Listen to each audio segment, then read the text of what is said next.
Mela nagħtikom merħba għat-tieni sessjoni ta' Ripple, darba bit-tema ta' Questioning Suffering, u infakkarkom li hija kollaborazzjoni bejn l-MCYN u l-KTZG.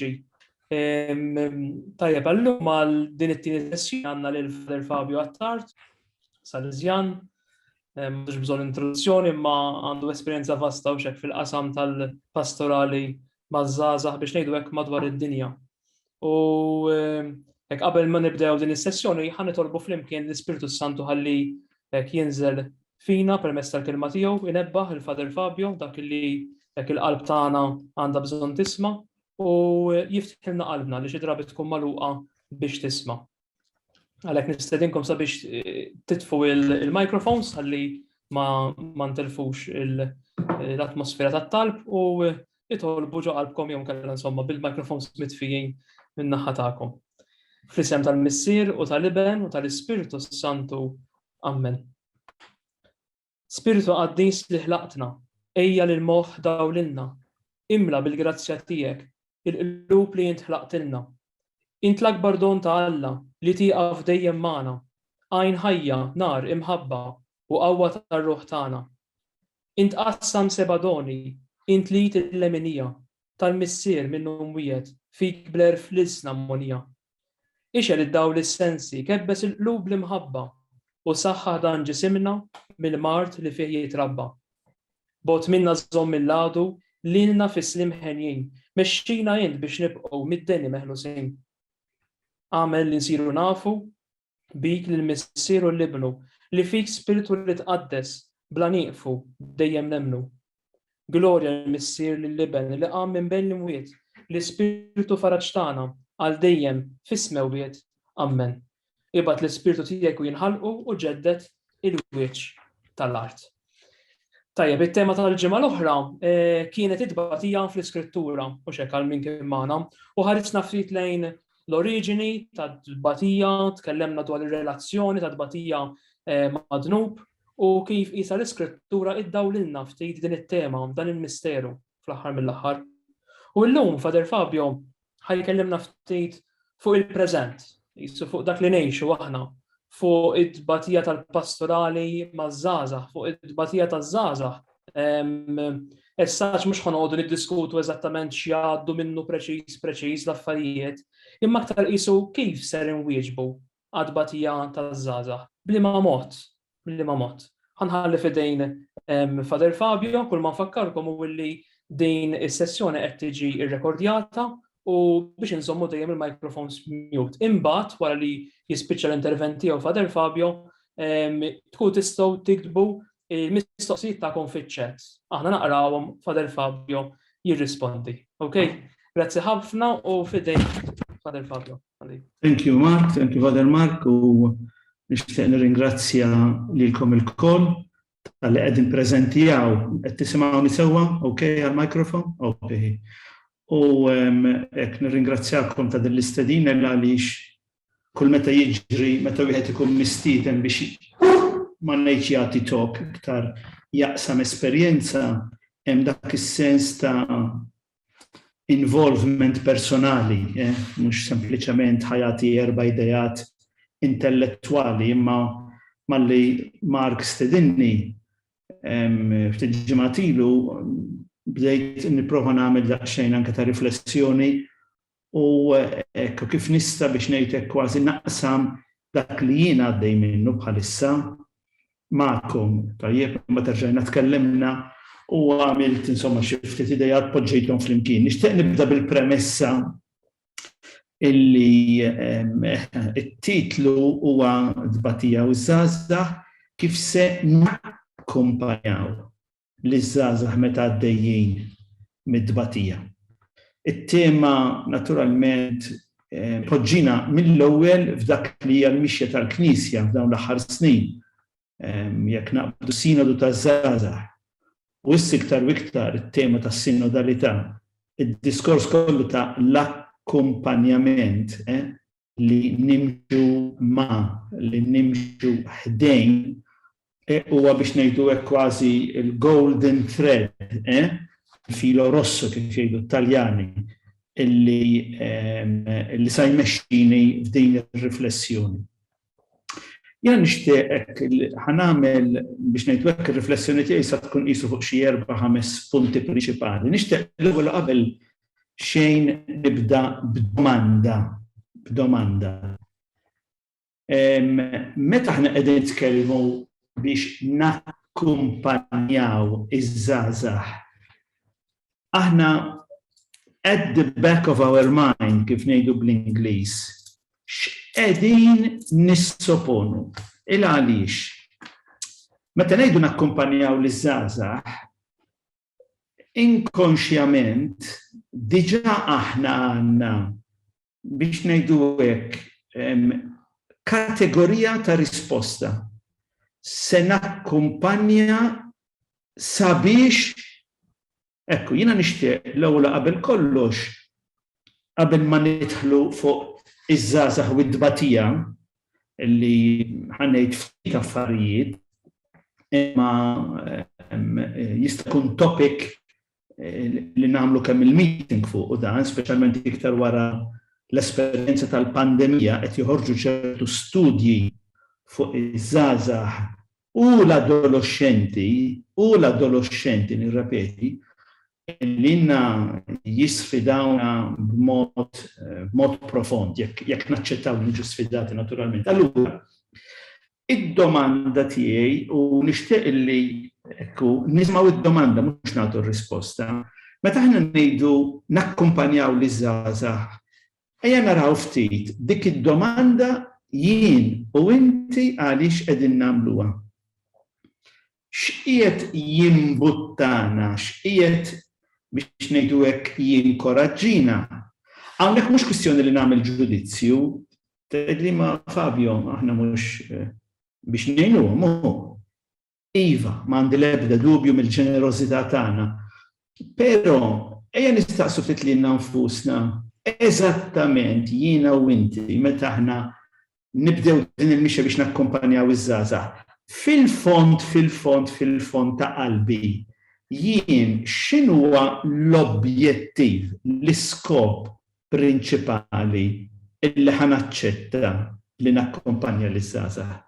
Għaliex qed ninsisti, għaliex jekk ma nkunux attenti x'qiegħed ħanużaw kelma daqsxejn għall-Taljana, janimana x'qed jagħtina r-ruħ x'inhuwa dak l-iskop aħħari li għalih jien ħanaċċetta li nimxi maż-żgħażagħ, nirriskjaw li ma nkunux ċari f'dak li nixtiequ.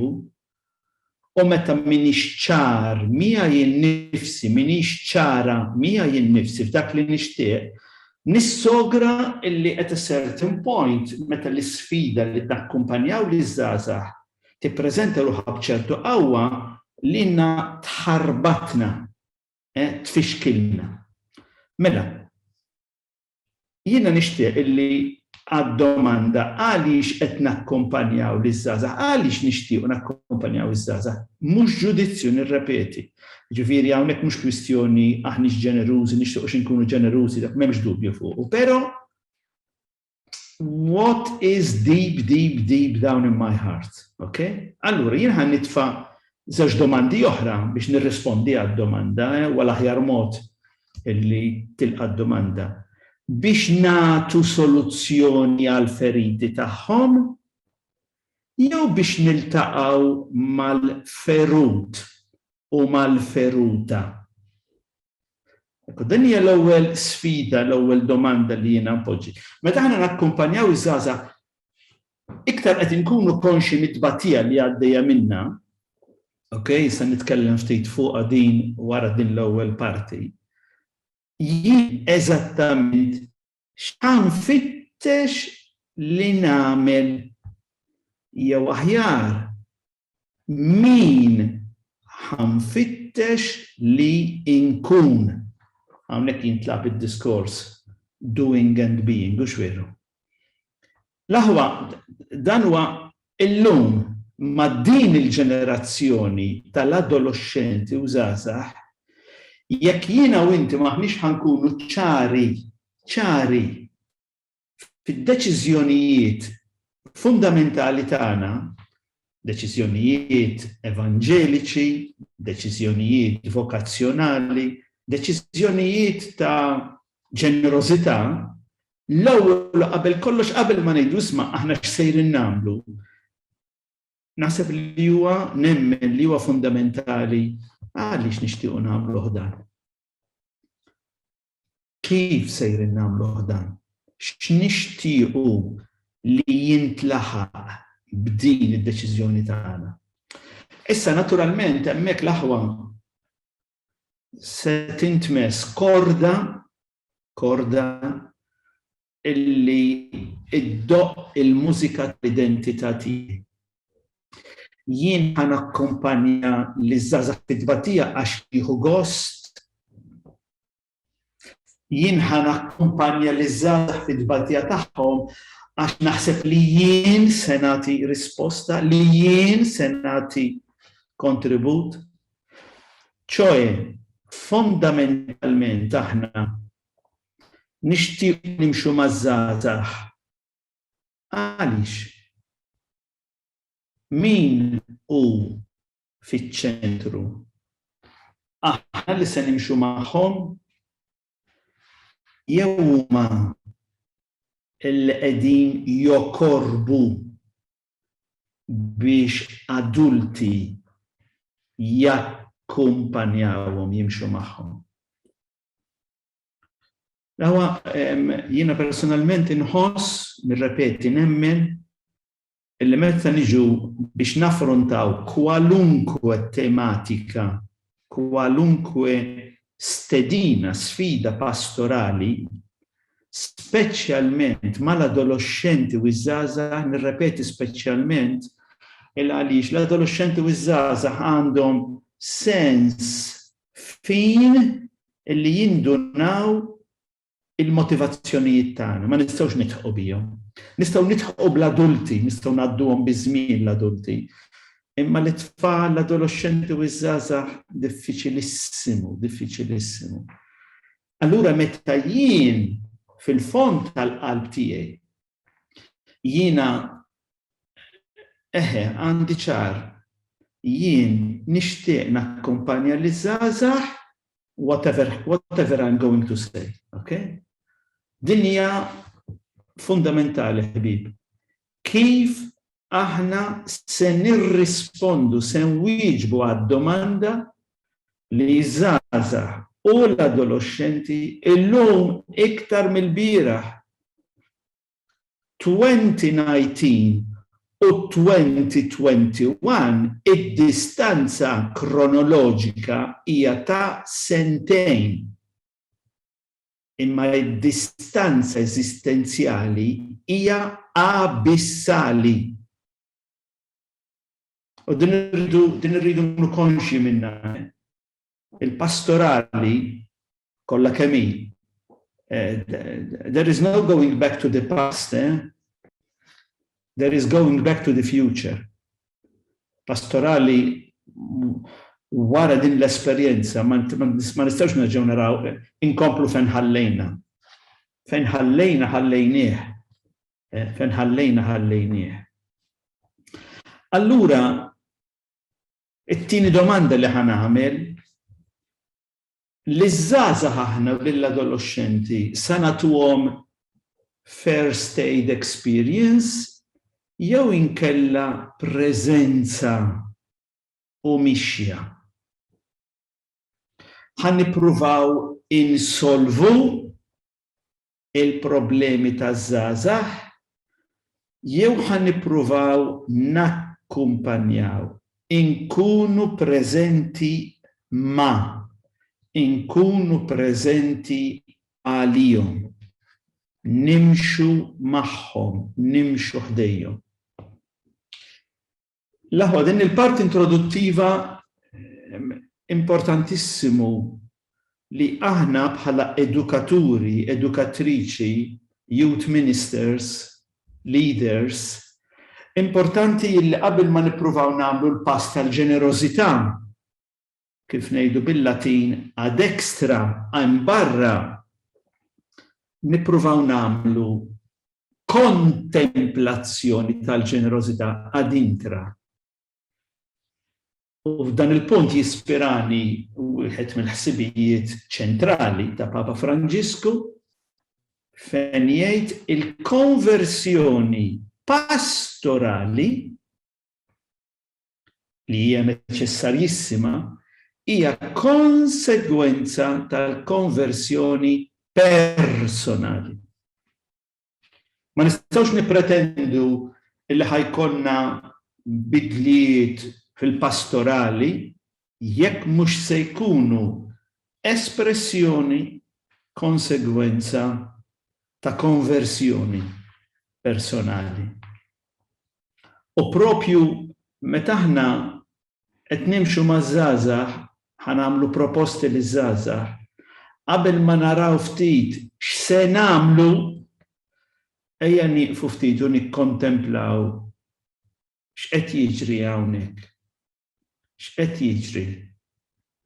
Kif qed iż-żgħażagħ jitfgħuna l-istedina, iwasslulna l-karba tagħhom.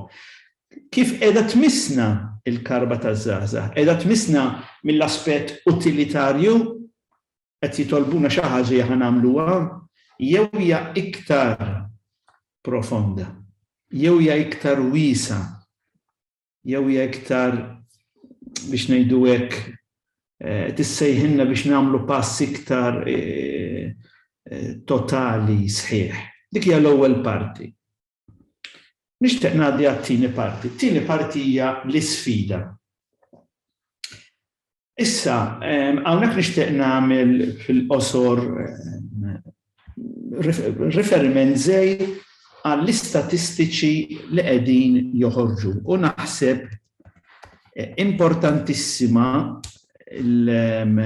l-opportunità li aħna jew intom jista' jkollkom li taraw ftit ir-riċerka li qed toħroġ bħalissa dwar iż-żgħażagħ u l-adolescenti.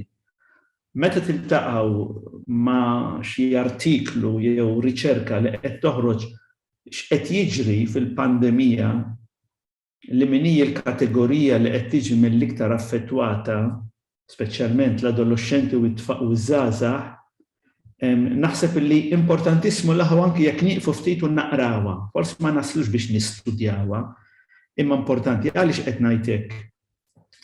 Għaliex in ġeneral biex nimpoġġiha fil-qosor l-istatistika qed tgħidilna illi ittriplikaw l-esperjenzi tal-abbuż tal-minorenni, 300% iktar. Ittriplikaw il-każijiet tal-pedopornografija. L-istess statistika, bl-istess kwantità, il-vjolenza domestika. Li jfisser illi minn Marzu 2020 sa din is-sena, nitkellmu fuq is-sena skolastika f'din il-parti tal-globu, f'din il-parti tad-dinja li hija l-Ewropa Oċċidentali. Tajjeb, l-adolescenti u ż-żgħażagħ tagħna ġew esposti għal sitwazzjonijiet xejn pożittivi. X'inhi l-ar aħbar f'dan kollu li qed ngħid, għax dan jistgħu jkunu biss numri li mhumiex numri huma persuni u ġvieru.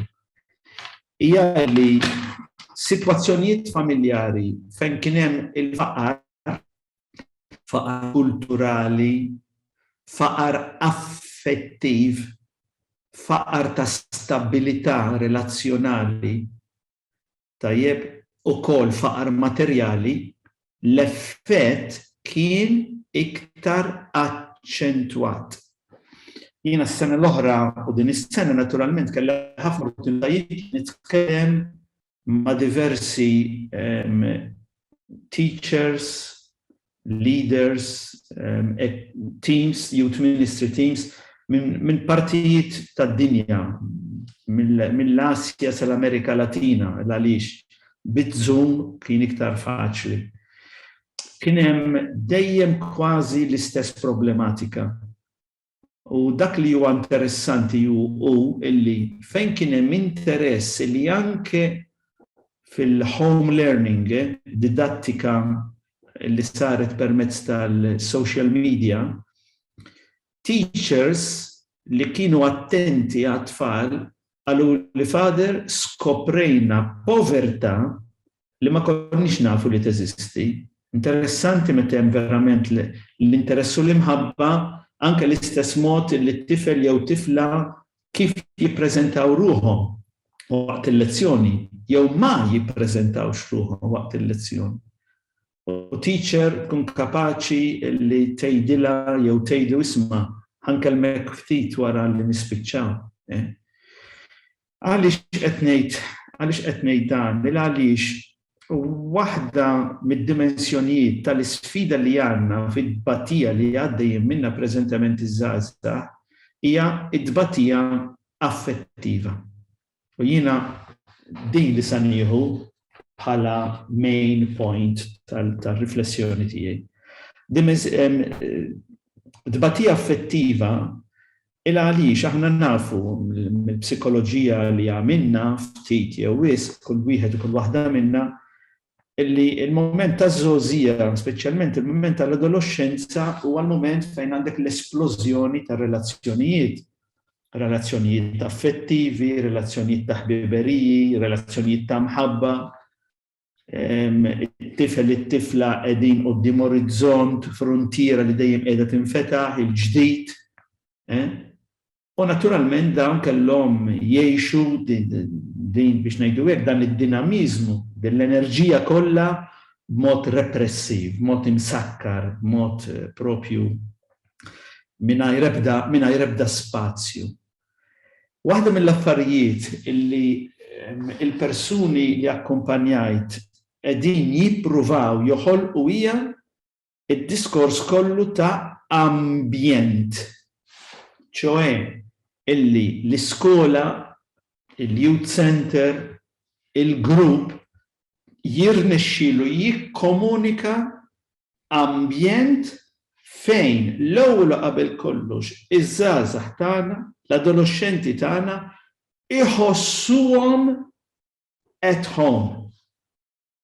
Allura inti għandek hawnhekk l-isfida naturalment hija preżentata bl-istatistika, aċċennajt għalija bi ftit kliem, qiegħda tgħidilna oqgħodu attenti il għaliex dak li qegħdin ifittxu l-adolescenti u ż-żgħażagħ jista' jkun li mhux l-istess xewqa li għandkom intom li għandna aħna bħala adulti li nagħtuhom. Allura hawnhekk fejn irid jidħol issa atteġġjament min-naħa tagħna ta' ambjent illi jsir proposta. Qed nuża kliem li m'għandix għalfejn nispjegah fit-tul għax nimmaġina li qegħdin tifhmuni. Ambjent li mhijiex kwistjoni sempliċement fiżika, ġeografika, ambjent li jfisser post abitat, post li fehem adulti, li jimmalli narawhom inħoss qalbi tikkomunika mal-qalb tagħhom. M'għandhomx għalfejn jippritkaw li, m'għandhomx għalfejn ikellmuni, hemm biss il-ħarsa. Ambjent hawnhekk huwa l-ewwel sfida li għandna. Noqogħdu attenti l-aħwa, noqogħdu attenti illi l-mixja tagħna i fejni, i kifini, i bliema moti, inkunu attenti jekk the first impact, l-ewwel impatt ma tfallu ma żgħażagħ tagħna huwiex home. A homely environment. Ambjent fejn it-tifel u t-tifla żagħżugħ jgħidu aħna għall-irweħ. Matul dan is-sajf nitkellem fuq l-Italja, imma nitkellem ukoll fuq Spanja u fuq Franza milli segwejthom mill-qrib. Qaluli illi minħabba illi is-sajf ta' 2020 ma setgħux isiru attivitajiet di massa minħabba li kienet m'hemmx il-vaksin, Din is-sena minħabba li kien hemm il-vaccine available, il-Green Pass u daċ-ċerimonji kollha, kellhom domanda kważi id-doppju ta' dak li normalment kien ikollhom. U biex ma jħallu lil ħadd barra, anke minħabba r-regolament tal-protokoll, irnexxielhom jaċċettaw lil kulħadd billi qasmu l-ġurnata f'diversi partijiet. Il għaliex kien hemm il-konvinzjoni illi waħda mir-risposti illi żgħażagħ l-adolescenti kellhom bżonn hija proprju dik li jinħoloq ambjent. U interessanti kif maġġorment l-ambjent kien l-opportunità biex iż-żgħażagħ jitkellmu dak li qiegħed iweġġaħħom, it-tbatija tagħhom. It-tbatija tagħhom. It-tieni proposta li tinħoloq jiena nħobb insejħilha ekosistema. Ekosistema. Jiġifieri mhux biss l-ambjent li minnu nnifsu huwa pożittiv, imma li fih dan l-ambjent għandek persuni u proposti li jiġġeneraw ossiġnu. Ħanispjega ruħi.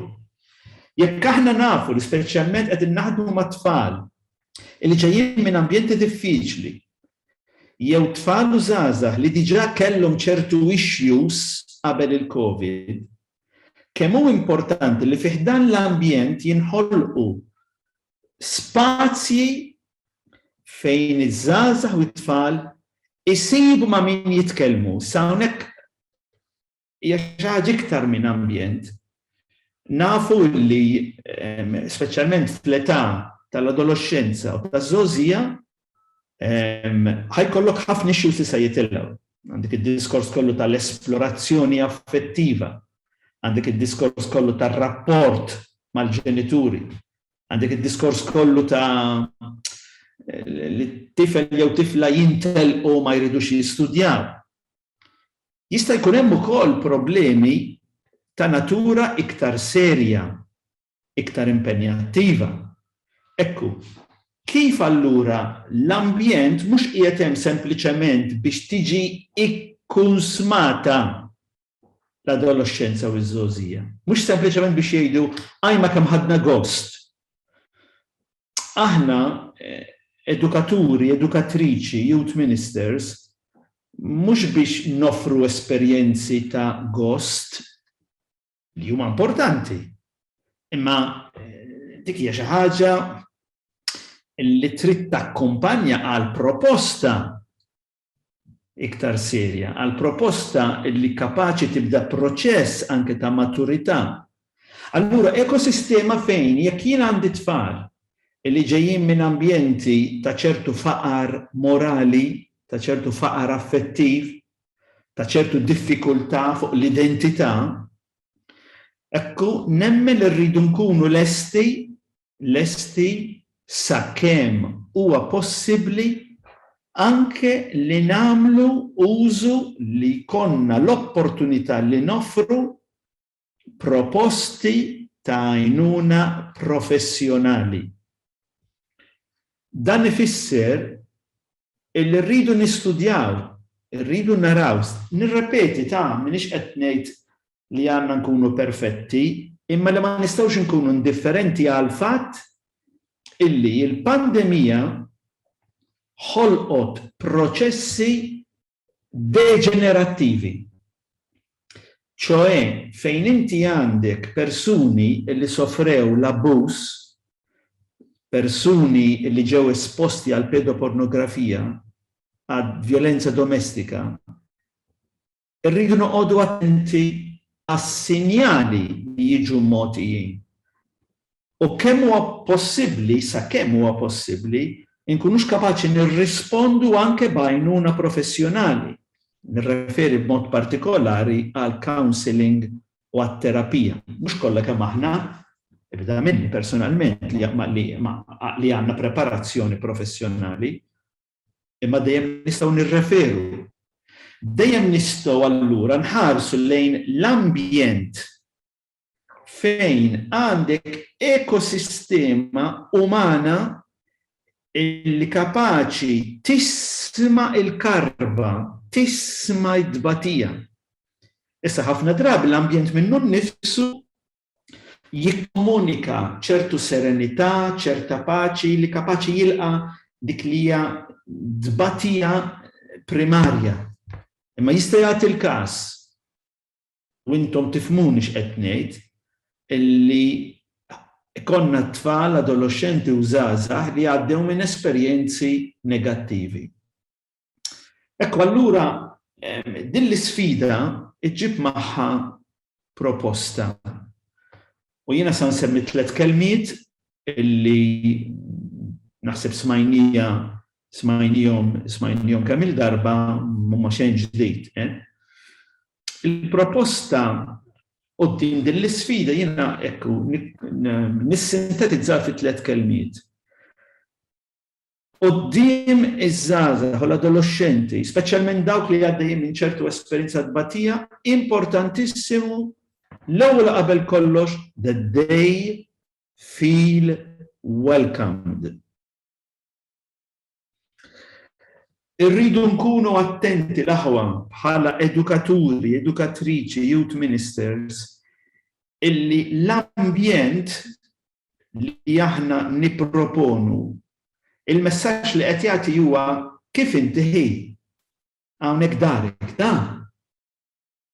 It-tifla żagħżugħ iż-żagħżugħa we need to do it in a way, irridu nkunu preżenti b'mod u maniera illi l-messaġġ li qed nagħtu huwa konna qegħdin nistennewk. Int lilek konna qegħdin nistennewk. Ejja ħejta kif inti. Il-għaliex hemm dbatija umana illi forsi mhix se tkun gravi fil-forma tagħha, imma tista' tkun gravi fl-effetti tagħha. Tifel jew tifla illi mhumiex maħbubin id-dar għal diversi raġunijiet, ma nidħlux fid-dettalji. Imma dak it-tifel u dik it-tifla dak li qed iġor nuqqas ta' mħabba, nuqqas ta' rikonoxximent. U il-mod li aħna ngħinu biex l-ambjenti tagħna li jiġġeneraw ossiġnu u ekosistema l-impatt primarju li jħalli huwa hello kif inti ħi, ejja ta' konna qed nistennew. Taf tkun il-mediċina li dik l-adolescenti kellhom bżonn biex għall-ewwel darba setgħu jitbissmu mhux jitwerru quddiem persuna adulta.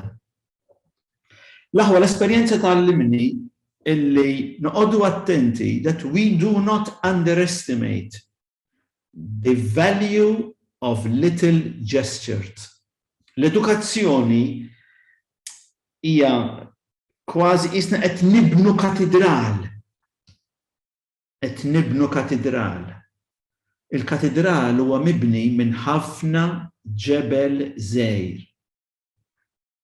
Edukazzjoni hija din il-mixja fejn ġest f'mument partikolari ta' sofferenza, ġest ta' tbissima, ta' a welcoming attitude, kapaċi idawwal post ħajja mudlama. Din hija l-ewwel kelma. Allura hemmhekk għandek id-diskors kollu li nkunu preżenti. Aħna bħala Salesiani għandna frażi is-sagrament tal-preżenza. Sagrament tal-preżenza. Għaliex? Għax int persuna adulta, jien persuna adulta, aħna adulti, meta nimxu maż-żgħażagħ, we embody a message. Aħna maħniex tal-bronz, aħna persuni umani. U rridi jew ma rridux, toġobni jew ma toġobniex, meta nkunu maż-żgħażagħ mal-adolescenti aħna nikkomunikaw. Nikkomunikaw b'mod li aħna stess aqqas nindunaw. Nikkomunikaw profondità, laqqas il-kelma ma tasal ħdejn din il-profondità. Mela dan l-ewwel punt. Qudiem, immaġinaw, jienu nitkellem jiena ċert li kull waħda u kull wieħed minnkom qegħdin tiftakru f'xi mumenti partikolari fejn inti taf li dak it-tifel u dik it-tifla bħalissa d-dar diżastru. Bħalissa hemm konflitt għaddej id-dar, bħalissa hemm konflitt intern għaddej fuq livell affettiv, fuq livell identità, fuq esperjenzi li saru jew li kienu se jsiru jew li ma sarrux, whatever.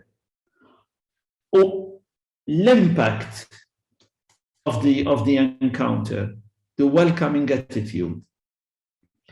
It-tieni kelma in kwantu proposta qudiem din l-isfida is-smieħ, listening. L-aħwa, jekk tridu tgħidu xi ħaġa għejduha, però mhux bil-fom, bil-widna. L-aħwa l-widna mhux qiegħda hemm biex tisma', fl-edukazzjoni il-widna titkellem. Tgħidli Fabio hawnhekk qed tħablilna l-wires. Le. Minniex inħabbilkom il-wires, qed tifhmuni x'irrid ngħid. Aħna nitkellmu mhux billi nużaw il-fom u l-lisien, billi noffru il-widna. Kif inti ħi? X'ħan ngħidlek ta' isma' bis-serjetà. Ejdli. And let the story flow, if you know what I mean. Għax jekk dik it-tifla, dak it-tifel, żagħżugħa, għallek dun, Sol, Miss, Joe, Mir, u inta tlu ejdli, that's it. Mela għarfti tlaħwa, the welcoming attitude fejn jiena nagħmel kull mezz li nikkomunikalek li jintaw kont mistenni minn welcoming, l-ewwel impatt huwa li ħajgħaddu ftit tal-ħin, forsi ġranet, forsi ġimgħat, mhux importanti, illi f'ċertu punt sejlek isma' għandek minuta ċans, please. U dik il-minuta tkun sija. U meta l-aħwa, meta iż-żgħażagħ, l-adolescenti jgħidlek għandek minuta ċans, ara ma jfettlilkomx tgħidlu issa jew. Ara ma jfettlilekx. Għax dik il-karba mhix se terġa' ssir. Quddiem il-karba taż-żgħażagħ aħna ħaġa waħda biss għandna nagħmlu, ninżlu arkubtejna. Fimtuni, ninżlu kollox jieqaf. Għaliex biex dik iż-żagħżugħa waslet biex tgħidlek għandek minuta ċans, kien hemm proċess intern sħiħ. Ma qallekx hekk għax ma kellix tgħidlek. Mela dak il-ħin, mela le. Available listening. Tibżawx taħlu żmien laħu ma' żgħażagħ. Għaliex f'dak il-mument ħajinfetaħ bieb li most probabbli ħatinfetaħ diga ta' dbatija. Li sa fl-aħħar jiena nista' nibki id-dbatija tiegħi quddiem persuna adulta li se tismani għax nafda. Mela ftit kif it-tema ta' dbatija mhijiex kwistjoni x'se nagħmlu, mhix kwistjoni kif se norganizzaw, t'organizzaw. Hija kwistjoni min se nkunu, kif se nkunu. Kemm aħna lesti li nkunu persuni li nitkellmu bil-widna. U peress li għandna tnejn, għandna bżonn nitkellmu bil-widnejn id-doppju ta' dak li nitkellmu bil-fom. Welcome mill-qwaj, listening mismu'ajn. It-tielet u l-aħħar waħda. Accompagnement, nakkumpanjawhom. Tgħidli Fabio, xi ġifier nakkumpanjawhom? Be there. Kun hemm. Iż-żagħżugħ jaf illi fiċ-ċentru, fil-grupp, fl-iskola u fejn hu il-post jaf illi l-sister ħajsib hemm, li d-don sa jsibu hemm, li l-leader sa jsibu hemm. Aħna kważi l-aħwa permettuli sa nuża kelma daqsxejn goffa, aħna kważi rridu nsiru amara ħajja. Amara mhux tal-injam, amara inkwantu namru ngħixu. Aħna rridu nsiru part of the human furniture. Ekku l-ekosistema.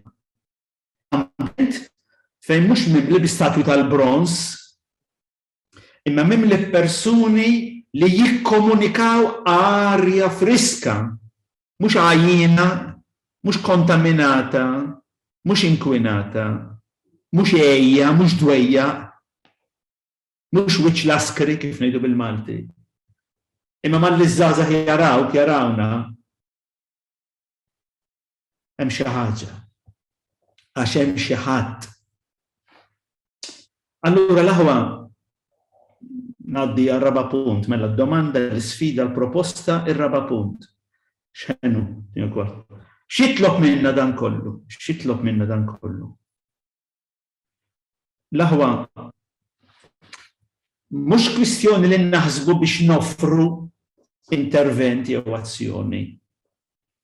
Imma li nedukaw irwieħna biex inrabbu atteġġjament ta' laqa, ta' smieħ u ta' akkumpanjament. Daw it-tliet azzjonijiet li għadni kif semmejt mhumiex azzjonijiet, huma atteġġjamenti. U mhux atteġġjamenti mentali, no. Atteġġjamenti kordjali tal-qalb. Illi ħanejda bl-Ingliż, it will be my second nature to be a welcoming person. Illi l-ewwel reazzjoni tiegħi mhux qed ikellemni żagħżugħ, rrid nara x'ħan irrispondi. U le, isma'. Ħanagħmellek domanda dur ngħidli ħin. Waqt li qed nisma' d-domanda jiena diġà qed naħseb x'ħan irrispondi. U le. Għax id-domandi li jagħmlulna żgħażagħ ma jagħmluhomniex biex aħna nagħtuhom risposta. Tgħidli mela għaliex jagħmluhomna. Biex nisimgħuhom. Isma' tu ħanagħmellek domanda, jgħidli. Inti x'taħseb fuq dik? U jagħmellek domanda biex tagħtih l-opinjoni. Tagħtix opinjoni. Allura ma tirrispondix. Iva, throw back the question. Ix domanda intelligenti din, prosit, hej. Isma' tar il-kursità, din fejn ġiet dik id-domanda, hej. Throw it back. Itfaħħa lura, għaliex? Għax biex għadet taħseb x'domanda se tagħmellek, hemm proċess għaddej ġewwa fiha. U wis probabbli dak il-proċess qed imiss b'mod moħbi sottili moti tbatija interna. Illi huma bl-iskuża li jien tagħtihom risposta qed jippruvaw itellgħu fil-wiċċ dak li qed iħabbathom, dak li qed jinkwitahom, ħafna drabi dak li qed iħarbathom. Allura x'tagħmel tagħti risposta u le. Prosit, throw it back. Welcoming, listening. Akkumpanjahom b'mod li dik id-domanda tgħinhom jedukaw irwieħhom fija. Ħanati eżempju klassiku ta' ġifieri. Fadar ħajdek il-Knisja Diskors ta' sessualità, meta jmissu diskors ta' sessualità, ġifieri hemm vulkan sħiħ għaddej. Ħadd ma ħajjiġi għalik jagħmellek domanda biex toqgħod tispjega għax ħanejlek għax imbagħad is-sitt le. Dik id-domanda hija biex ngħidu hekk ċavetta ta' x'għaddej. U is probabbli qed tesprimi xi ħaġa li ġejja mill-bogħod. Allura l-aħwa, l-ewwel qabel kollox, dan kollu minna jitlob atteġġjament li noħolqu spazju ta' smieħ, ta' welcoming, ta' akkumpanjament. It-tieni diġà ċennajt għalija, nisma' mhux biex nagħti risposta, imma biex niskopri, nitgħallem u nkun preżenti għall-żgħażagħ, għall-adolescenti. Għaliex l-aħwa, u naħseb kollha kemm intom għandkom din l-esperjenza, ikun hemm ċertu dbatijiet li għaddejjin minnhom iż-żgħażagħ illi mhux lakemm iż-żgħażagħ personalment ħajġejlek direttament dun għandi diffikultà ngħidilek. Ġeneralment mhux hekk jiġri. Ġeneralment li jiġri huwa illi iridu jaraw mhix iħossuhomx f'ambjent safe. Mi kwalunkwe sens, u fimtuni x'irrid ngħid. It-tieni hux ambjent li ma jiġġudikax. Mela x'nagħmel ma mhux ngħidlu hekk biex jibda mela mhux hekk. Ambjent li jisma' mhux li jiġġudika. Ambjent li jeduka mhux li jagħti risposti faċli. Meta aħna nikkomunikaw allura qed niġbor dak li qed qabel ukoll fl-istess ħin għax din hija sintesi wara kollox. Meta aħna allura noħolqu dan it-tip ta' ambjent adult li jilqa' li jisma' u l-akkumpanja, ambjent li kapaċi jassimila, jisma' mingħajr ma jiġġudika, mingħajr ma jikkundanna, jasal il-mument kull żagħżugħ u kull żagħżugħa għandha il-mument tagħha, għandu il-mument tiegħu. Fejn wara ċertu żmien dak li jkun se jgħidlek nixtieq naqsam id-diffikultà li għandi. Okay. U inti u jien aħna nkomplu nġibu ruħna kif dejjem ġibna ruħna. B'mod seren, b'mod ġentili, b'mod empatiku, b'mod li ma niġġudikawx. Mod u maniera illi iż-żagħżugħ jistgħu jiftħu qalbhom knowing il ħajġu mejjunin, mhux ħassirilhom pritka jew ġudizzju jew kundanna jew jitkeċċew. Allura l-aħwa it-tielet ħaġa li hija mitluba minna f'sitwazzjonijiet bħal dawn. Maħniex imsejħin qabel xejn biex nagħtu soluzzjoni biex nivvintaw jew noħolqu xi ħaġa. Imma biex inkunu aħbar tajba, dawl u melħ. Il-Youth Ministry jilħaq l-iskop tiegħu meta it-tfal, l-adolescenti u iż-żgħażagħ tagħna lilna jarawna persuni bis-sens. Jiena il-bambin tani il-grazzja li inni dawn l-aħħar kważi 50 sena, 45 sena naħdem ma' tfal u maż-żgħażagħ.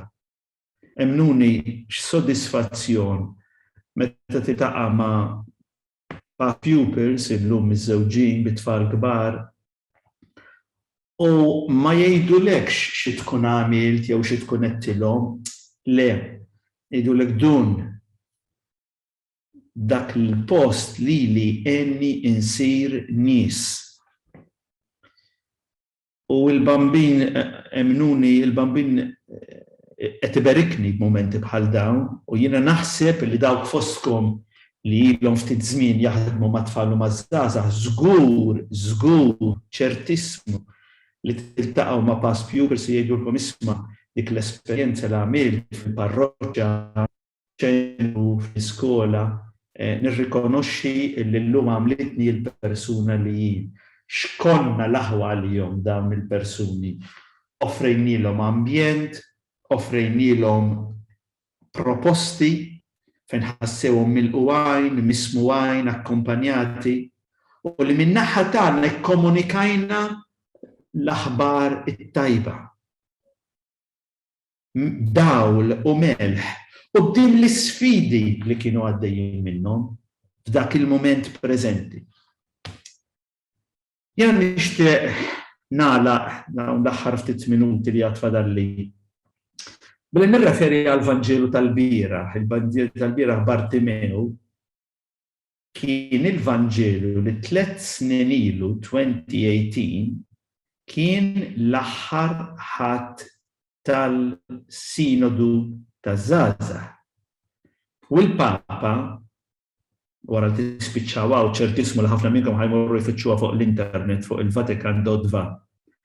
Il-Papa l-omilija propju fuq dal-Vanġelu ta' Bartimew. Jiena niftakar meta qrajta impressjonatni, tajjeb, u spiss nuża dan il-Vanġelu meta nipridka l-irtiri waħda mill-lezzjoni li nagħmilha fuq Bartimew. L-aħwa Bartimew kulħadd semgħu jgħid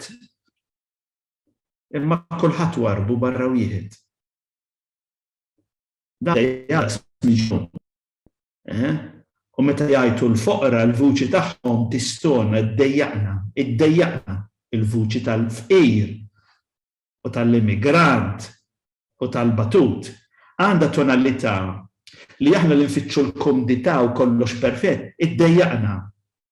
Lil Bartimew kulħadd semgħu jgħid. Kulħadd siktu, warbu. Kien fil-ġem ta' triq u qalulu jmur iktar lil-hemm il-ġem ta' triq. Barra wieħed. Bartimew bla isem, it-tifel ta' Timew ma kellux isem il-fqir bla ta' Ġeriko, bla isem li jfisser bla identità. Ma jarax.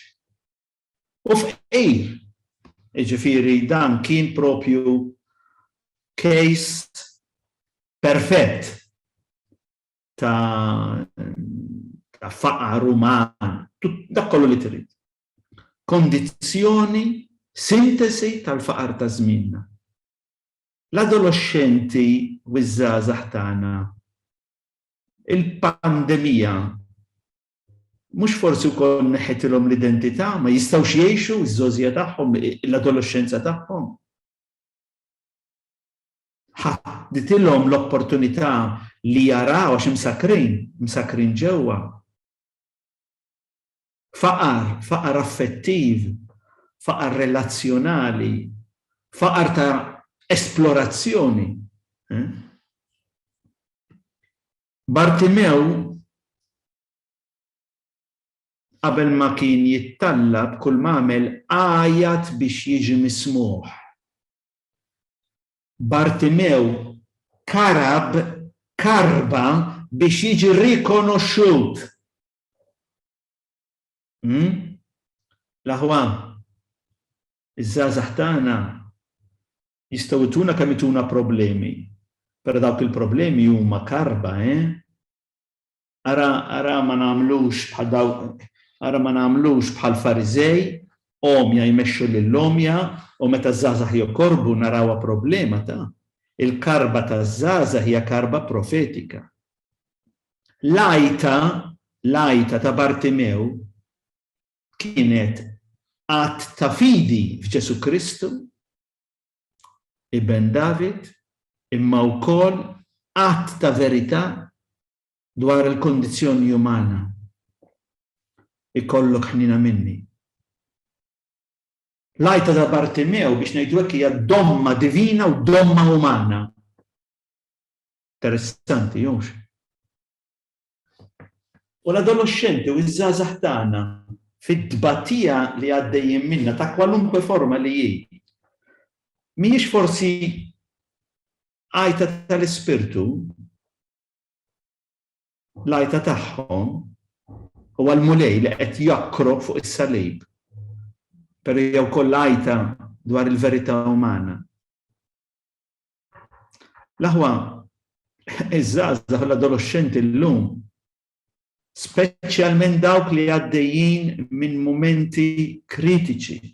Għalhekk bdejt bl-istatistika u l-aħwa kunu bajnejkom miftuħin ta' possibilment 2 mhux waħda biss. Għax hemm ħafna dbatija li jrid ikollok il-kapaċità li tara l-inviżibbli moħbiġol viżibbli biex tinduna bil-faqar li hemm. Il-faqar hemm qiegħed, id-tbatija hemm qiegħda. Noqgħodu attenti li ma ngħaddux viżjoni superfiċjali. Ir-reazzjoni ta' Ġesu naħseb hija dik li għandna bżonn illum. Ġesu beda l-ewwel qabel kollox xtaq jiltaqa' miegħu, ejdulu jiġi. Ejdulu jiġi. Xi tridni nagħmel għalik? Semma l-istorja tiegħu. Li nara. Huwa miraklu fejn Ġesu ma jmisslux għajnejh. Mur, il-fidi tiegħek fejqitek. Bartimew it-talba tiegħu hija interessanti biex nerġa' nara. Mela kien jara qabel. Mhijiex il-karba taż-żgħażagħ tagħna. Don bħalissa għaddejja minn moment diffiċli. Nixtieq nerġa' nara. L-aħwa 8:09 boom, Mark, English time, anzi Gozo time. Tajjeb, idejkom l-aħwa. Thank you. Issa nagħtu ftit spazju sabiex min jixtieq jikteb il-mistoqsija tiegħu. Aħna in the meantime nistennew ftit ħalli naraw hawn xi mistoqsijiet. Jiena li xtaqt nikkommenta Father Fabio il-fatt li xi drabi nara minni nkunu fiċ-ċentri tagħna tiltaqa' ma' dawk l-istudenti, adolescenti, jista' sejrhom anke żgħażagħ. Illi mhumiex is-San Domenico Savio, imma is-San ieħor Michele Magone x'hekk illi itaħuna trouble illi kultant biex inkun sinċir l-ewwel ħaġa li tiġik f'moħħok li tfaħħom barra x'hekk telimina l-problema għax tibża li sejrin jikkawżawlek aktar dannu fil-grupp. U to be honest din hija realtà wkoll, ġifieri jkollok studenti li jkollhom ħafna rabja ġo fihom, ħafna dwejja imma jkunu ġejjin mid-dar jew minn xi ambjenti oħrajn u x'hekk. U forsi għax dak li qed inti stess li jħossuhom at home magħna jisvugawhom hemmhekk, mhux hekk bħalma nagħmlu aħna xi mmorru d-dar tagħna. Mhux hekk jiena l-affarijiet li nagħmel id-dar ma nagħmilhomx fil-pubbliku, jiġifieri hemmhekk joħroġ it-true self u jista' jkun li għax iħossuhom at home joħorġu dak li hemm ġo fihom. U ngħid għalija nitkellem minn innifsi l-ewwel tentazzjoni li titfaħħom il-barra. U x'hekk jiġu bliema spirtu aħna rridu naġixxu f'dak il-mument għax aħna tkellemna minn smieħ, minn akkumpanjament, dak il-ħin ma jiġik xejn f'moħħok minn dan. U x'hekk. U qisu ma tkunx preparat naqra l-ewwel ħaġa li tagħmel tisplodi bħal vulkan. Imma fl-istess ħin ġo qalbna jkun hemm ukoll li rridu nissalvagwardjaw il-grupp, mhux hekk? Irridu nieħdu ħsieb il-grupp, imma ovvjament aħna nafu l-Vanġelu, Kristu naġa mitlufa jmur jiġri wara dik imur jiġri mhux wara id-99 l-oħra. Però hekk qisu hija concern aktar milli hija mistoqsija, qisha hija concern dwar l-atteġġament tiegħi u forsi anke ħut milli huma fl-istess qasam mhux hekk meta nakkumpanjaw żgħażagħ u tfal. Din hija naħseb hija sitwazzjoni li ħafna minnha nsibu ruħna fiha veru. Allura ejja naraw is-sitwazzjoni partikolari f'kuntest ferm iktar wiesa'. Jiena meta qed inżomm, meta qed immexxi esperjenza ta' grupp importantissimu illi ikun hemm is-sens illi hemm leaders your group. Motu maniera illi kwalunkwe kriżi, diffikultà, sitwazzjoni problematika li titla' mhux jien irid insib is-soluzzjoni, imma ejja ħanarawha flimkien. Għandna t-tali, għandna t-talija dik it-tifla jew dak it-tifel dak iż-żagħżugħ qed jinkwetana. Ejja ħanqogħdu bil-qiegħda. L-aħwa għandna sitwazzjoni ta' żagħżugħ, adolescenta li ġejjin minn ambjenti diffiċli. Tajjeb.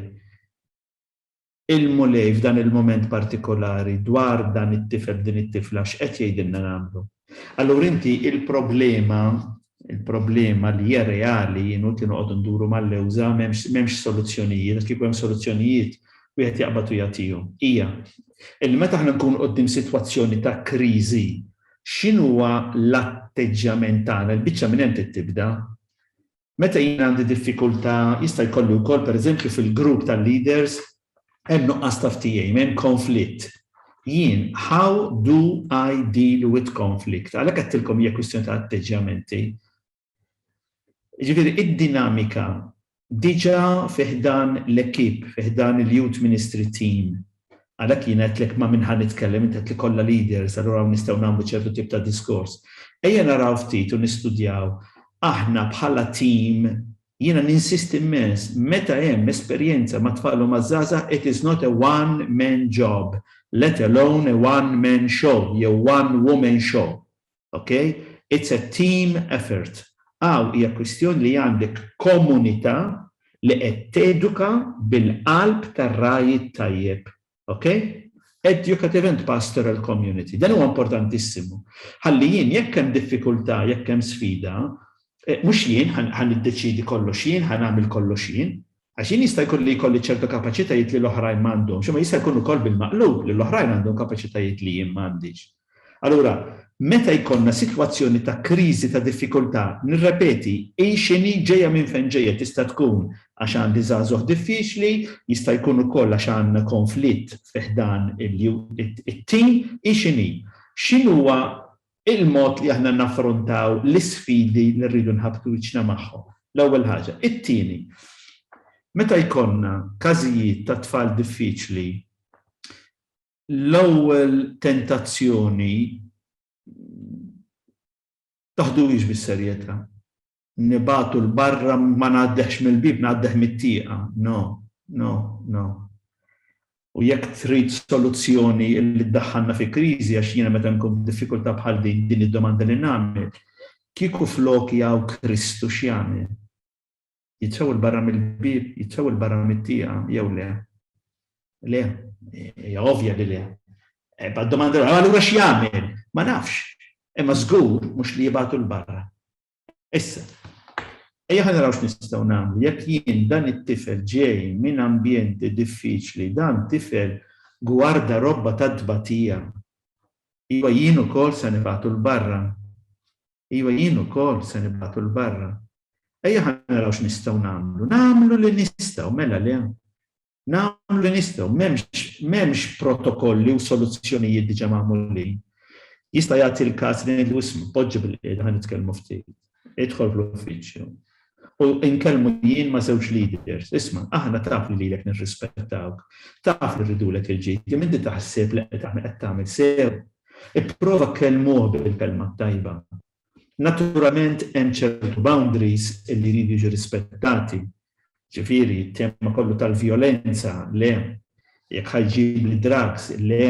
Dan irid ikun hemm xi wħud mill-youth centers, kull min jiġi għaw protokoll, għaw ċertu regoli li tittoqgħod għalihom. Inti liberu li ma taċċettahomx, definitely, imma m'intix liberu li tiġi u tħarbat l-ambjent, le. Okay? Jiġifieri li jkun hemm dak iċ-ċertu sens ta' ċarezza. Tajjeb.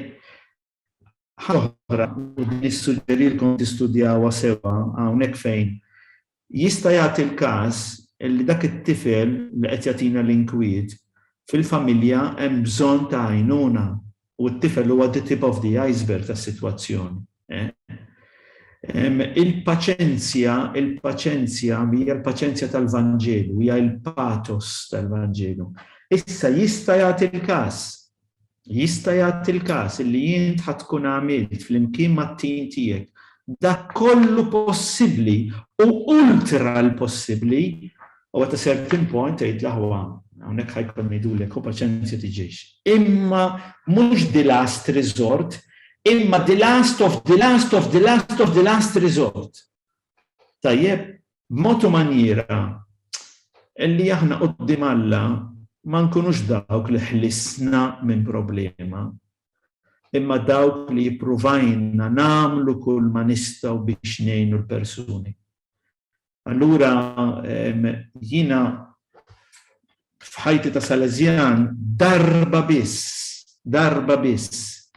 kelli nissospendi t-tifel minn preżenza partikolari. Għaliex kien hemm il-periklu tal-ħajja fiżika tat-tfal l-oħrajn, ġifieri kienet mhux the last, imma the last of the last of the last resort. Kelli nipproteġġi l-ħajja fiżika tat-tfal l-oħra, għaliex kienet sitwazzjoni daqsxejn disastruża. Il-kuxjenza tiegħi f'posta, imma ħafna paċenzja, ħafna żgħażagħ, ħafna tfal li forsi l-ewwel tentazzjoni kienet naqbdu nissospendu. Nirrepeti dawn huma domandi li imissu l-proċess ħieħux veru ta' struttura. Taslu qatt biex tirreaġixxu emotivament. Araw kif nistgħu kieku l-mulej qiegħed fil-pożizzjoni tagħna x'jagħmel quddiem din in-naċa l-mitlufa. Għax jista' jagħti l-każ li aħna the last resort għal dan it-tifel għal din it-tifla. Okay, Marki. All right, thank you. Għandna mistoqsija minn għand Sister Melissa. Waħda mid-diffikultajiet li niltaqa' magħha hi li iż-żgħażagħ they struggle to open up face to face, mentri over chat jiftħu ħafna. Għandna ngħidu li dan huwa mezz ġdid ta' kif nakkumpanjaw. Personalment insiba diffiċli. Okay. Allura, dan huwa każ tipiku, Sister Melissa, grazzi. Dan huwa każ tipiku ta' kif hawnhekk għandna modalità anke ta' relazzjoni li hija kompletament differenti minn dik li trabbejna biha aħna. Issa, quddiem din il-modalità aħna we have to take it on board. Iva, illum żgħażagħ ħafna drabi fuq chat huma iktar faċli li jiftħu. Keep the contact going. Għax jista' jagħti l-każ li dik it-tifla, dak it-tifel, that's the way they feel comfortable. Ma jimpurtax. Keep the contact alive. U kunu dejjem ġentili, kunu dejjem prudenti.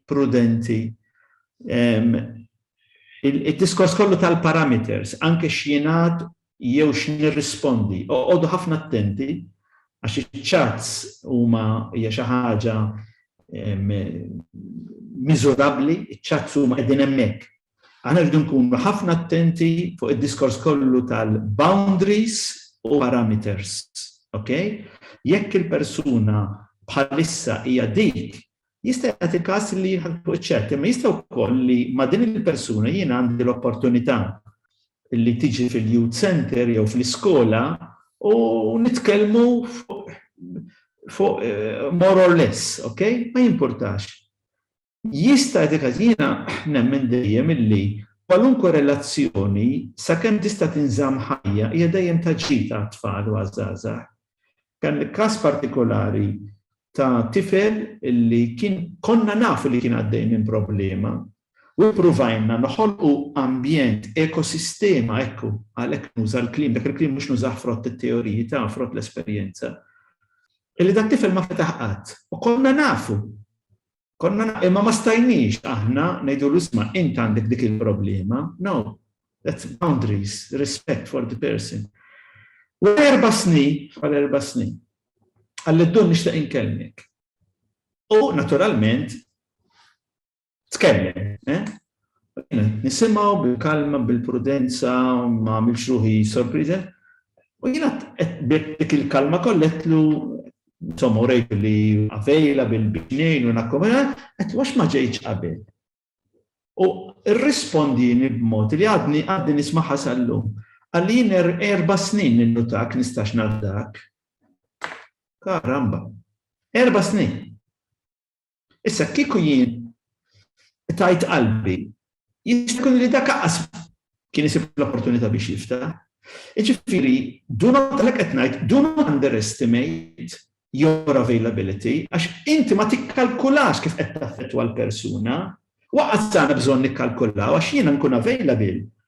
Għaliex hija l-preżenza, għalhekk qedtilkom hija l-welcoming attitude. Ħafna drabi aħna ħaniltaqgħu ma' żgħażagħ illi that's all they need. Jiena nkun nixtieq li jiftħu, jiena nkun nixtieq li jitkellmu. That's up to them. It's not what I want. It's what they want. Jilli se nagħmel huwa li qed nikkomunika li jisma' dan il-post huwa għalik. Nikkomunika that here you are safe. Qed nikkomunika li hawnhekk hawn persuni li jirrispettaw il-boundaries. Il-boundaries. U din noqogħdu attenti l-aħwa minnha. Meta aħna nkunu permettuli banali, skużawni li qed nusa dal-kliem, jew superfiċjali li żgħażagħ indejquhom. Iż-żgħażagħ lilna ma jridunix li nkunu ġovanili, jriduna li nkunu adulti. Adulti maturi. Il-ġovinilizmu, li nippruvaw nkunu populisti, dak ma jappellax għaż-żgħażagħ, speċjalment meta jridu jsibu spazju adult u matur. Allura, Iva, żomm il-kuntatt x'jista' jagħti l-każ illi huwa l-mod li l-persuni qed jibnu ċertu fiduċja magħna illi meta nibaċċat eċċetera. Ħa nagħti eżempju. Jiena direzzjoni spiritwali rarament qabel il-COVID, qabel il-pandemija għamilt online persuna jew tnejn. Illum għandi persuni numru iktar minn tnejn, insomma biex niftehmu, illi għallu li Fabio, importanti nagħmlu online, nagħmlu direzzjoni spiritwali online. Is it the best? No. Kontent jien bija at this point, mhux kwistjoni li jien kontent. Id-domanda mhux inni jien kontent, daqs li kieku jien qiegħed fiċ-ċentru, jien available. Dik il-persuna qed tieħu biex ngħidu hekk qed tikber fil-personalità tagħha bl-availability tiegħek. Mela imxi ħammorru. Jiġifieri il-kwistjoni taċ-ċertu nimmaġina qalet Sister Melissa uħod minna, importanti li fiċ-ċett aħna nibqgħu edukaturi, ma nitilfux l-identità tagħna ta' persuni adulti, ma nkunux banali għaliex iċ-ċett tirriskja li tibbanalizza r-relazzjoni. Aħna ngħixu fiċ-ċett imma nżommu dak is-sens ta' empatija, ta' interess, ta' availability fuq kollox ta' persuni maturi u adulti. Biex nżidu ma' din il-mistoqsija, Father Fabio, għandna mistoqsija tkompli magħha minn Jennifer, tgħidilna semmejt parametri u boundaries fejn jidħol chat. Hemm boundaries ta' ħin sa xejn tibqa' tikkomunika pereżempju, ħafna drabi iż-żgħażagħ jikkomunikaw f'ħin tard ħafna. Din naraw koljen anke f'ħinijiet strambi. Għandu jkun hemm parametri f'dawn l-affarijiet, għandu jkun hemm. Allura, kif nafu iż-żgħażagħ qalbu għall-ġurnatu x'veru, jgħixu bil-lejl u jorqdu bin-nar. Issa hemmhekk aħna jridu noqogħdu attenti sakemm nista' jiena I'll go along with those choices. Okay? Jien ġeneralment li nagħmel huwa illi wara l-10 ta' bil-lejl ma niftaħx il-messenger, ma niftaħx iċ-chat. Ninduna min ikun bad, ġifieri jekk tkun xi emerġenza ħanara, imma ma nibdix chats. Għaliex jiena l-għada fil-għodu rritin għandi l-impenni tiegħi. Issa, jekk nikkomunikaw dan is-sens ta' boundaries minn naħa tagħna, dak li ngħidlek isma' jien ktibtlek taf nofs il-lejl, għandek raġun ħanajdlek xbejn ta' jiena fis-sitta, fil-5 u nofs is-sitta rrid inkun fuq saqajja. No, jiena fl-nofs mod. Ħufti paċenzja bija, jimporta tieħu paċenzja bija, mela jien qiegħed inkun għaddej ta' żgħażagħ. Imma għaddej adult. Mhux għaddej, aħna maħniex hemmhekk, we are not a call center. All right? We are not a call center. Jien anke fuq l-emails, per eżempju, l-emails, fuq is-social media rridu nkunu dixxiplinati. li ħafna drabi għal raġunijiet mhux tant li maħniex iddixxiplinati, inħallu s-sistema tas-social media tiddetta l-użu tal-ħin tagħna. Per eżempju, id-diskors tal-emails, jiena issa ma nirċevix ħafna emails imma għamilt 12 sena fil-Kunsill Ġenerali, fit-8 sa' 9 ma kienx ikolli la meetings, jiena rrid neħles l-emails kollha, mit-8 sa' 9. Nar matul il-ġurnata l-emails deħlin, tkun urġenti nirrispondi jekk le dak il-ħin. Okay? U within 24 hours dejjem kont nagħti risposta. Issa, hemmhekk hija kwistjoni illi aħna nkunu upfront maż-żgħażagħ, isma' jiena ktibtlek fi 11 ta' bil-lejl, ktibtlek fis-6 filgħodu. Ngħidlek il-verità rajtu l-għada, isma' ħej, u nkunu sereni, ngħidu l-misma' jiena ħu paċenzja, imma jiena dak il-ħin minix se nirrispondi, tal net ma nkunx imqajjem, ma nkunx imqajma. Et-tieni jiena nipprova nżomm. Jiġifieri fuq il-kwistjoni kollha tas-social media, ħafna drabi aħna l-adulti edukaturi kultant jonqosna daqsxejn l-ekwilibrju. Okay? Once li jiena nispjega li żgħażagħ għaliex jien wara 11 ta' bil-lejl min nirrispondix il-messengers jew ma nidħolx fuq iċ-chat. Eduk ara, faċli ħafna jien fil-5:30 irid inkun fuq saqajja. U jiena jekk ma norqodx 6-7 sigħat kuljum jiena l-ġurnata ma nirreżistix. Jiena naħseb iż-żgħażagħ huma raġonevoli, aħna m'għandx qed ngħidulhom inti tkunx fuq iċ-chat fis-sieta filgħodu. Imma jekk jien sa hawnhekk ippermettuli 5 punt ieħor, Jennifer ħanieħu l-opportunità. Waħda mill-problemi li għandna ħanitkellem bil-ħajja reliġjuża hija id-dipendenza fuq l-internet. U ħankun daqsxejn ċiniku, mhijiex dipendenza fuq il-websites tar-Rożarju, ħanieqaf hemm għax aħjar ma ngħidx iżjed.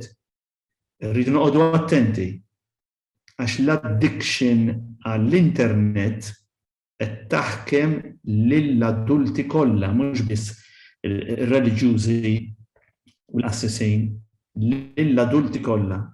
Għandna problema serjissima. U żgħażagħ tagħna din hija realtà li bil-prudenza, però anke b'intelliġenza mingħajr ma noħolqu reazzjoni immedjata, irridu naraw kif dan id-diskors irridu impoġġuh fuq il-mejda. Għaliex? Għax qed jaffettwa t-tema kollha ta' l-affettività. Qed jaffettwa t-tema kollha kif qed ter il-persuna tal-mara bħala oġġett. Waħda mill-istatistiċi li ħarġet instab li waqt il-pandemija numru sostanzjali, percentaġġ sostanzjali ta' adolescenti tfajliet żdied in-numru tagħhom fuq is-sites pornografiċi. Ħafna anke b'esperjenzi biex jgħidulhom virtwali. Dan huwa element li mhux it-topic tagħna llum, però bħala edukaturi taż-żgħażagħ irridu naraw it-tema tal-affettività għax id-dipendenza fuq il-pornografija hija right across the board. U qed nitkellem fuq punt li intom diġà tafu bih u rridu nkunu open b'mod prudenti, b'mod ġentili u anke b'mod adult u edukat. Għax tiela ġenerazzjoni u għalhekk il-pandemija dan waħda mill-effetti li ħallit, tiela ġenerazzjoni li qed tiddubita mill-identità tagħha, id-diskors kollu tal-gender theory din il-pandemija ma jenitx, okay? Meta aħna qed niltaqgħu dan ġifieri f'Malta persuni li jaħdmu fil-youth centers, tfajliet ta' 12 sena li għandhom dubju fuq l-identità tal-gender, naturalment din hija erja li rridu nkunu preparati fuqha u ħafna drabi maħniex ippreparati biex nisimgħu id-domanda. U meta jkollna sitwazzjonijiet bħal dawn rridu noqogħdu attenti li ma niskwalifjawx id-dbattija li jkunu għaddejjin minn għalhekk jiena fil-bidu semmejt xjenzi umani ta' counseling u therapy fejn maħniex preparati fuq issues li huma delikatissimi nitolbu l-għajnuna. nitolbu l-għannuna, ma jistax kun li ħna nkunu preparati f'kollox. Allura, tlaqt mid-diskors ta' ċats li semmi Jennifer u ftaħt kemm il-għaliex uħut mid-dbattija li għaddejjin minna żgħażagħ, speċjalment frott il-pandemija, hija they are struggling with their identity. U mhux biss on a gender level, imma their identity as regards hope today and vision for tomorrow. Ġifieri, id-dbattija sfortunatament immultiplikat il-forom tagħha. Thank you. Tajjeb, hawn xi mistoqsija oħra tal-aħħar, għandu forsi xi mistoqsija tal-aħħar?